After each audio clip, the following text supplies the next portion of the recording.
नमस्कार दोस्तों, स्वागत है आपका हमारे चैनल कर्म धर्म की बातों में। अगर महाभारत की कहानियों को नज़दीक से समझा जाए तो आपको लगेगा कि यहाँ सिर्फ ऐसे दो किरदार थे जिनके साथ न सिर्फ अन्याय हुआ बल्कि जो सबसे दो सशक्त किरदार थे, एक द्रौपदी और दूसरा कर्ण।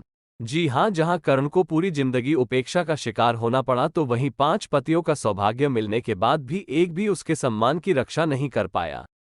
लेकिन आपको जानकर हैरानी होगी कि कर्ण और द्रौपदी को लेकर एक और कहानी है, उनकी प्रेम कहानी।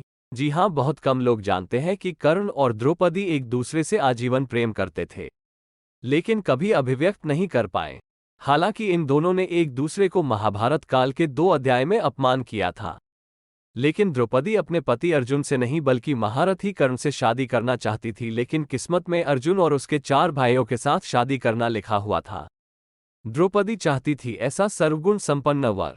द्रौपदी एक ऐसा वर चाहती थी जो सर्वगुण संपन्न हो, जो एक कुशल योद्धा होने के साथ नैन नक्श में अच्छा हो और हष्ट पुष्ट होने के साथ वो उसमें नैतिक गुण हो और वो बुद्धिमान भी हो।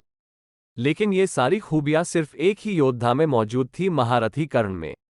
लेकिन महाभारत काल में दोनों की शादी नहीं होने लिखी थी, इसलिए द्रौपदी ने पांडव से शादी की जिनमें अलग अलग ये गुण थे। युधिष्ठिर में नैतिक गुण, भीम में शारीरिक तौर पर मजबूत, अर्जुन एक कुशल योद्धा, नकुल के नैन नक्श और सहदेव की बुद्धिमानी। द्रौपदी को भी थे कर्ण पसंद। जब द्रौपदी के स्वयंवर के लिए राजा द्रुपद ने द्रौपदी के कक्ष में दासी द्वारा महान योद्धाओं के चित्र भिजवाए थे तो उनमें कर्ण का चित्र भी था, क्योंकि दुर्योधन का मित्र होने के कारण सभी कर्ण का सम्मान करने के साथ उन्हें राजसी परिवार के वंश की तरह मानते थे। द्रौपदी कर्ण का चित्र देखकर उन्हें पसंद करने लगी थी।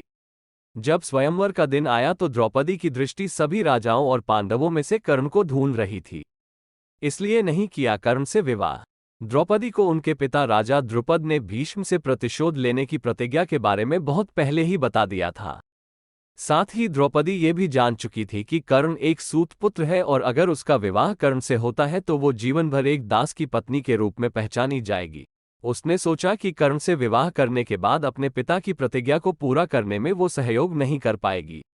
इस दुविधा में पड़कर द्रौपदी ने अपने दिल के बजाय दिमाग की बात सुनते हुए कर्ण से विवाह का इरादा छोड़ दिया।